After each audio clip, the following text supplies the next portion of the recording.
जिनका मन पूजा पाठ में नहीं लगता, आज मैं उन लोगों को एक उपाय बताऊंगा। जिनका मन पूजा पाठ में नहीं लगता वो लोग पूजा पाठ ना करें, वो लोग केवल अपने हाथ से दान करें।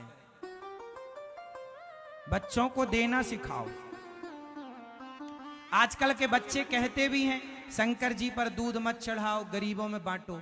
तो इन बच्चों से कहो कि हाँ बेटा, तुम कमाओ और कमा कमा करके थोड़ा दान पुण्य करो, बांटो, गरीबों में बांटो। इसी से तुम्हारा कल्याण। धीरे जब बांटने लग जाओगे, देने लग जाओगे, तो अपने आप आपका मन कंट्रोल होगा, क्योंकि अच्छे काम करने से पॉजिटिविटी बढ़ती है। तो देना सीखो। पहले के लोग ना देते थे।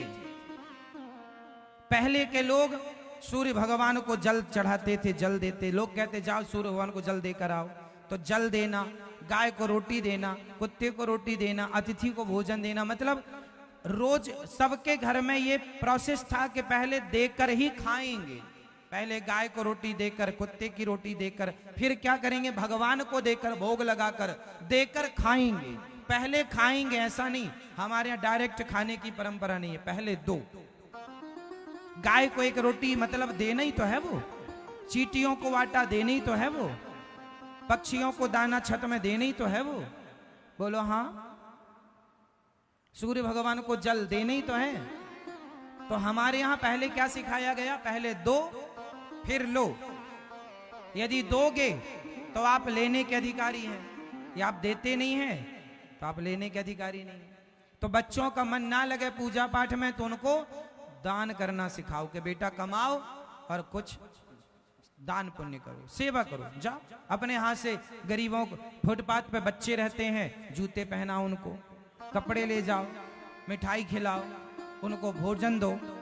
अपने घर में तुम अपने बेटे से बोलना कि बेटा तेरा मन पूजा में नहीं लगता, चल तू ही रोटी बना, सब्जी रोटी या पूड़ी साग बनाओ, पूड़ी सब्जी बनाओ और ले जाओ फुटपाथ पे 10-5 लोगों को अपने हाथ से बांट के आओ, खिलाओ। 5 लोगों के लिए भोजन तैयार करो, 10 लोगों को बनाओ। देना सीखो। देना अच्छा है। इसलिए वृंदावन में गौरी गोपाल आश्रम में देना सिखाया जाता। दो, यहां लोग आते हैं, अन्य क्षेत्र अपने हाथ से बांटते हैं। आप भी अपने हाथ से एक दिन का अन्य क्षेत्र जरूर बांटिएगा, बच्चों को बंटवाइएगा, देने का भाव रखिएगा। देने वाला बड़ा होता है मेरी माँ। हम सदा लेते ही लेते आए हैं, देते नहीं हैं। यदि आपकी जरूरत से ज्यादा संपत्ति है तो उस संपत्ति को, उस धन को धर्म से जोड़ देना चाहिए। यदि नहीं जोड़ोगे तो धन की गति कितनी है जरा बताओ। धन की कितनी गतियां होती हैं?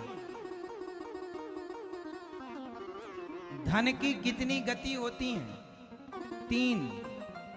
धन की 3 गति होती हैं। पहला दान, या तो धन को दान में खर्च कर लो तो पुण्य मिल जाएगा, दान।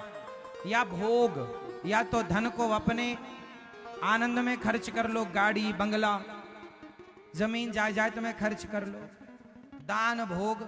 तीसरा नाश। यदि आपने धन को दान पुण्य से नहीं जोड़ा, धर्म से नहीं जोड़ा और खाया पिया भी नहीं, तो धन अपने आप नष्ट हो जाएगा, अपने आप चला जाएगा। धन की 3 गति है।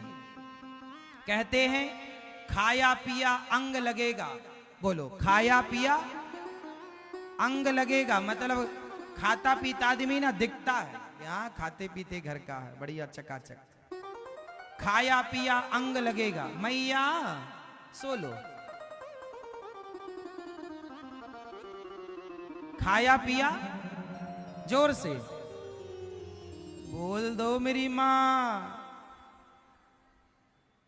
सास जब बोलती हो कुछ और आप लड़ती हो तो ऐसे ही बोलती हो, फिर पूरा गांव मोहल्ला सुनता है। खाया पिया अंग लगेगा, दान दिया संग चलेगा और बचे खुचे में जंग लगेगा।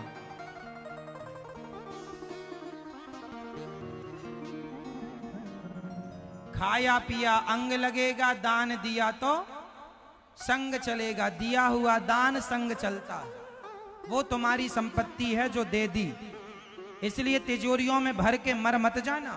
पहले के लोग ना खजाने ऐसे घड़ों में भर भर के जमीन में गाड़ के मर गए, तय हो गए, फिर वहीं सांप बन के बैठ गए। ये कौन सी समझदारी है?